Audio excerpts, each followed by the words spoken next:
Oh là là, ouais, c'est lourd, hein. Franchement, c'est qui? C'est les femmes qui choisissent leur métier. Et bah qu'elles assument.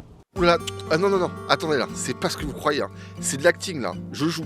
En fait, avec Rebecca Amselem du collectif Les Glorieuses, Les femmes touchent 22% de moins que les hommes dans la société. on s'est dit qu'on allait répondre aux commentaires qui remettent en cause cette date symbolique à partir de laquelle les femmes travaillent gratuitement. Allez, retour à l'Actor Studio. Si on interdit le temps partiel, les hommes et les femmes, ils sont payés pareil. Les femmes font le choix du temps partiel. Pourquoi? Parce que sinon elles n'arrivent pas à gérer les tâches domestiques ou alors les tâches parentales. Et puis il y a les temps partiels contraints, des métiers qui ne proposent uniquement des temps partiels. Si jamais on interdisait les temps partiels, ça voudrait dire qu'elles ne pourraient plus prendre en charge leur charge parentale. Une femme au cours de sa vie passe 16 ans à se consacrer aux tâches domestiques et parentales.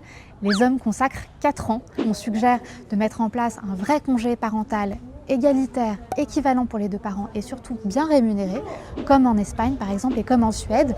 Ouais, je sais pas. Et puis là, bah, j'ai bugué. En vrai, de vrai, c'est les femmes qui choisissent leur métier. Bah qu'elles assument leur choix. C'est tout.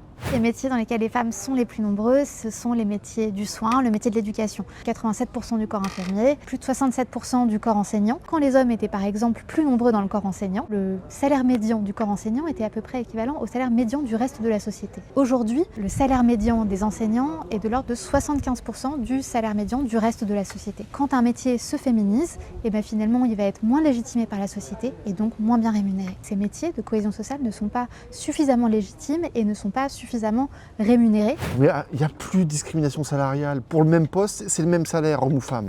Il y a toujours un écart de rémunération qui est aujourd'hui de l'ordre de 4%. C'est ce qu'on appelle de la discrimination pure. Quand un homme demande une augmentation, il a beaucoup plus de chances de l'avoir. Ouais, ça c'est... Je sais pas, j'ai soufflé. Je trouvais que ça donnait de l'épaisseur. C'est une campagne de femmes blanches, hein. Les femmes racisées, elles sont beaucoup moins payées. En France, malheureusement, les statistiques ethno-raciales ne sont pas autorisées et donc on ne peut pas mettre en lumière cette différence. Ce qui est sûr, c'est que les femmes racisées sont beaucoup plus nombreuses dans les métiers qui nécessitent moins de diplômes et moins d'années d'expérience et elles sont aujourd'hui davantage discriminées. Donc là, attention, gros acting, je suis une femme.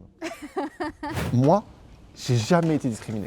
Bah, félicitations, je suis vraiment hyper contente. Une réussite individuelle ne va pas masquer une réalité statistique. On fait ce mouvement pourquoi? Pour en fait mettre un symbole concret sur des statistiques qui parfois peuvent être un peu nébuleux. Les femmes touchent 22% de moins que les hommes dans la société. Les femmes sont contraintes de choisir des emplois à temps complet, à temps partiel. Au final, elles vont avoir une autonomie financière moins importante que les hommes. Selon l'INSEE, l'écart de salaire horaire entre hommes et femmes est, cette année encore, de 14%.